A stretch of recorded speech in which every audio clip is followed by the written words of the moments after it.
Selamat datang teman-teman, bersama saya Ketaren dari channel Obrolan Catur. Kali ini kita coba melihat suatu opini merubah ancaman lawan menjadi peluang. Hal ini bisa terjadi baik pada awal-awal permainan atau pada babak menengah middle game. Dua sampel game berikut mungkin dapat sebagai referensi bagi teman-teman. Dimaksud dengan opini merubah ancaman lawan menjadi peluang. Baiklah, untuk sampel game pertama kita coba melihat E4D5, terjadi pertukaran, menteri memakan dan kuda ke C3 mengancam menteri, menteri kembali ke D8, gajah C4, kuda E7, kuda F6, kuda C3, kuda F6, kuda F3, dan gajah mengancam di G4. Sekaligus fianchetto terhadap menteri putih di D1. Pada tahap ini, putih sebagaimana kita sampaikan di depan tadi, mencoba merubah ini menjadi peluang. Seandainya dia tidak melihat itu, hanya melangkah biasa saja, mengusir gajah, terjadi pertukaran, dan kita bisa melihat praktis kedua pihak belum memperoleh keuntungan. Kita kembali, bagaimana kalau putih dalam hal ini melangkahkan kuda F3 ke E5, sekaligus mengancam gajah dan petak lemah hitam F7, bahkan mengancam menteri dan benteng di H8.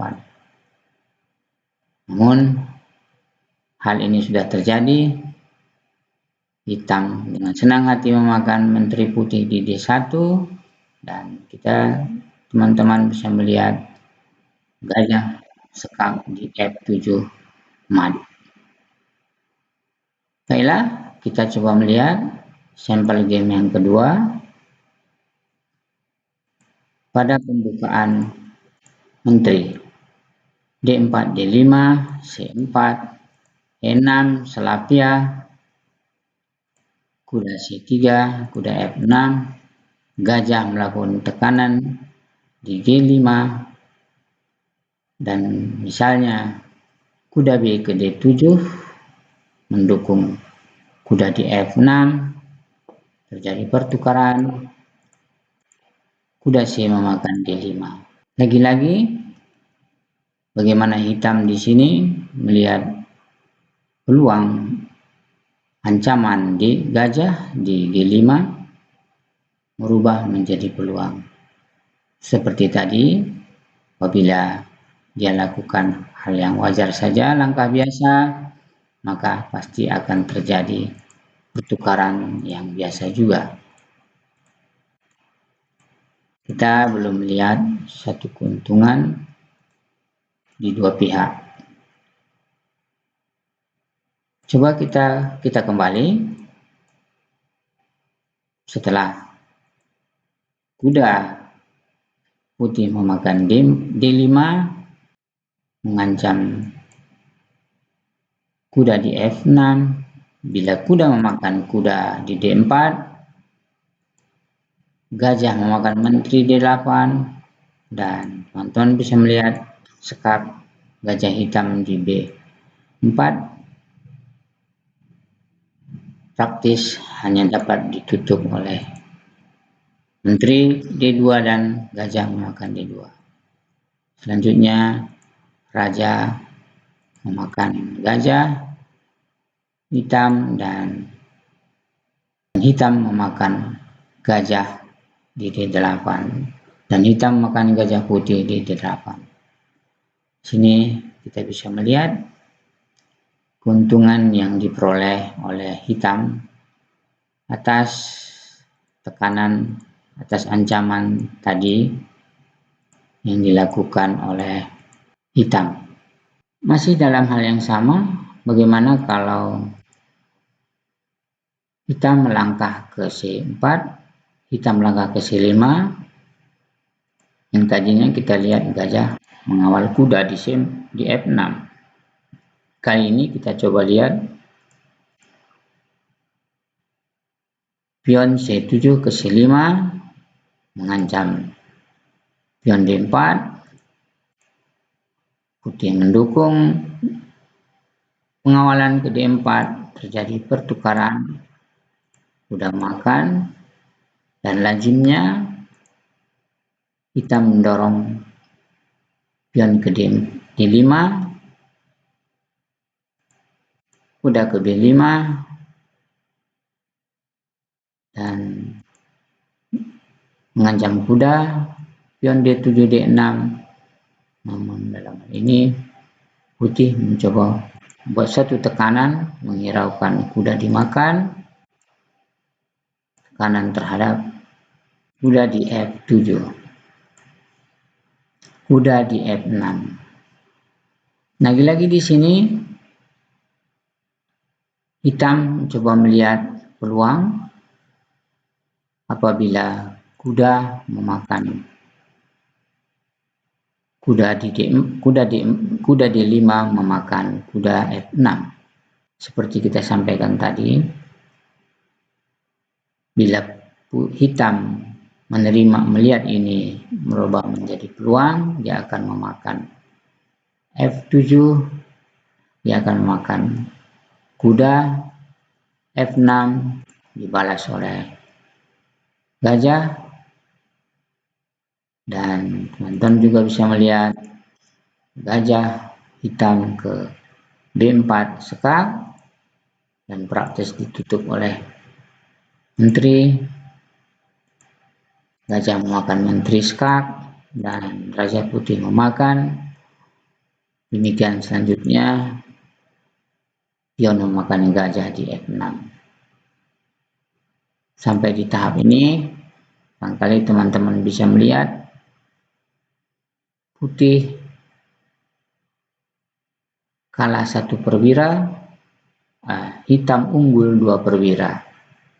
Teman-teman bisa melakukan simulasi sendiri apabila tadi hitam hanya melakukan langkah biasa dan bukan memakan dengan menteri D8 terhadap F4, terhadap F6. Baiklah teman-teman, selanjutnya kita akan coba melihat suatu opini sedikit lebih hati-hati akan lebih baik, atau menghindarkan istilah to take is mistake. Langsung saja kita coba melihat dimaksud dengan sedikit lebih hati-hati akan lebih baik pada 2 sampel game berikut. Misalnya D4 E5, terjadi pertukaran dan hitam membiarkan saja dengan melangkahkan gajah F ke C5, kuda F3 mendukung pion E5, dan teman-teman hitam menawarkan lagi pion D7 ke D6, praktis hitam memakan, dan lagi-lagi hitam menawarkan kuda ke E7. Tanpa pikir panjang, putih memakan, mengancam menteri, dan kita bisa melihat gajah hitam memakan skak di F2, raja memakan gajah, dan menteri hitam memakan menteri putih di D1. Baiklah, kita coba melihat di sampel game kedua. E4, E5, kuda F3, kuda C6, masih melakukan langkah yang biasa, gajah C4 dan kuda C ke D4. Nah, di sini tanpa pikir panjang atau sedikit kurang hati-hati, melihat kuda bisa memakan langsung pion E5 sekaligus mengancam pion di F7, mengancam menteri dan benteng di H8, maka putih langsung saja mengambil sikap. Baiklah teman-teman, kita coba melihat sampel game kedua. Sedikit hati-hati akan lebih baik. E4 E5,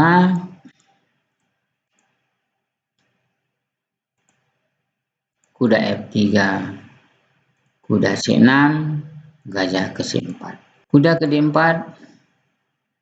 dan membiarkan pion E5 tanpa terkawal untuk membuat suatu rencana apakah putih menerimanya tanpa sedikit lebih hati-hati. Putih melihat sisi ini ada peluang karena praktis bila memakan pion E5 bisa juga memakan pion F7 sekaligus mengancam menteri dan benteng di H8. Putih melakukannya, kuda memakan E5. Di sini hitam melakukan langkah yang terbaiknya. D8 ke G5, putih melanjutkan rencananya, sesuai rencana memakan pion F7 sambil mengancam menteri dan benteng. Tapi di sini menteri memakan pion G2 mengancam benteng di H8 sekaligus skak. Misalnya melihat hal ini, tentu saja benteng ke F8, skak dengan memakan pion G4, dengan memakan pion E4, praktis gajah menutup, dan teman-teman bisa melihat kuda ke F3. Demikian teman-teman, sedikit tentang dua sampel game tentang sedikit lebih hati-hati akan lebih baik.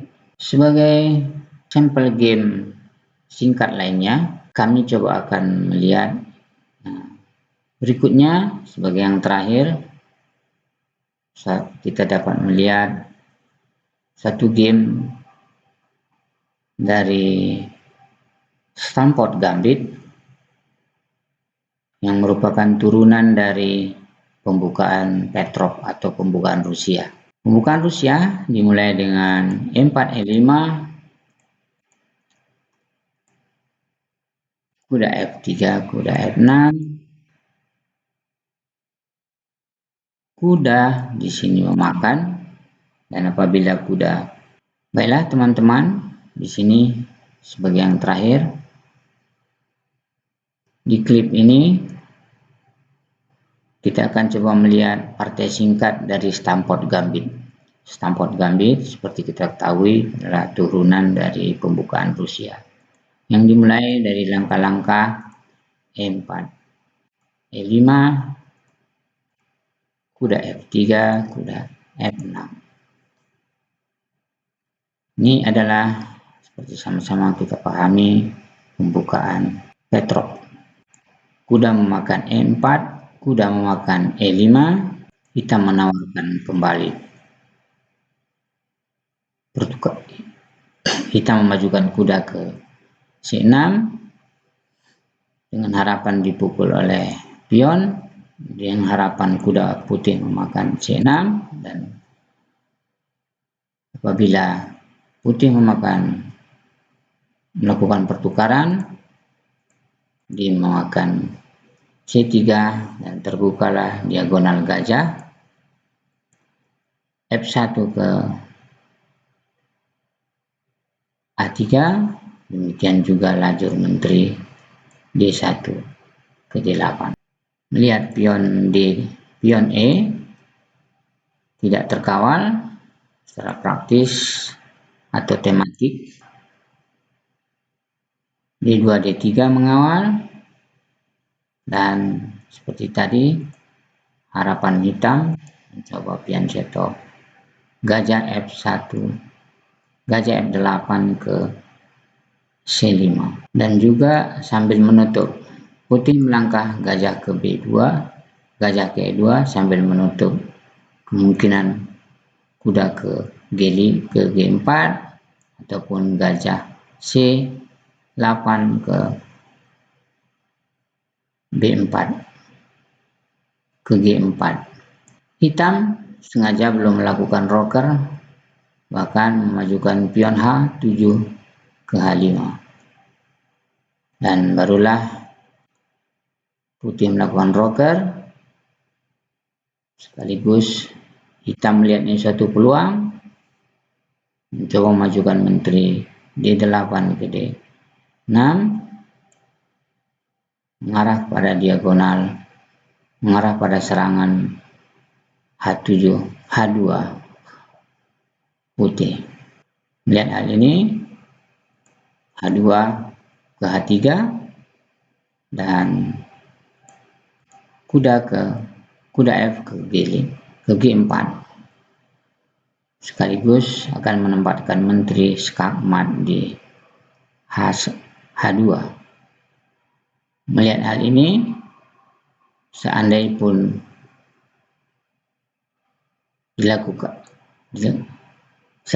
putih memakan kuda, terjadi pertukaran dan akan tetap skakmat di H2. Melihat hal ini, hitam mencoba menutup ruang sekak menteri hitam di H2 dengan mengajukan gajah, mengajukan pion ke G2 ke G3. Tapi barangkali putih lupa